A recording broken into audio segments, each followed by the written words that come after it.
Both Charlie Shrem and Albrecht, they went to jail. What do you think did you do differently, being that libertarian, that you didn't cross the border to go to jail for cryptocurrency? Uh, Especially at the beginning. Well, to be fair, all three of us went to jail. I Yeah, just but went earlier, you and went for something else. yeah, and so maybe I learned But my Ross and lesson a little Charlie bit really went earlier. for the dealings and with cryptocurrencies. I mean, yeah, Charlie for the They AML did, part. Yeah.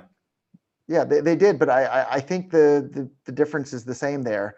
I don't think Charlie is likely to ever go back to prison ever again, because I think he's been terrified, right? He's seen what the wrath of government can be, and I think if Ross, hopefully he gets out of prison at some point, I don't think he'll ever go back to prison ever again, and I don't think I will either.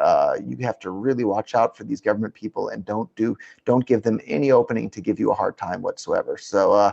I guess I'm older than Charlie and Ross, so maybe I just learned my lesson a little bit earlier in the timeline.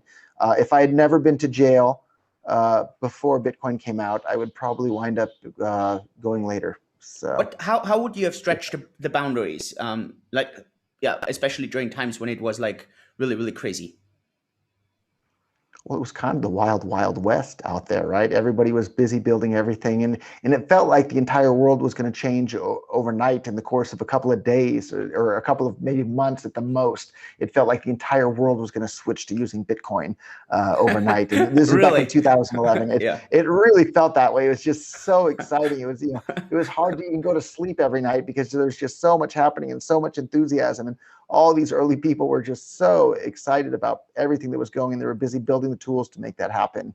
And here we are a decade later. It hasn't happened overnight, but it clearly is happening. And there's attention from pretty much every major business in the world at this point is looking at the space and figuring out what they're going to do. So I forget the origin of the quote, but somebody said that it might have been David Friedman, but they said, it's Ray Kurzweil who said this. He says, the amount of change that we experience in the short term is always less than we had expected, but the amount of change in the long term is always way more than you expect. And I Yeah, think Ray that's kind of Kurzweil. true with the cryptocurrency.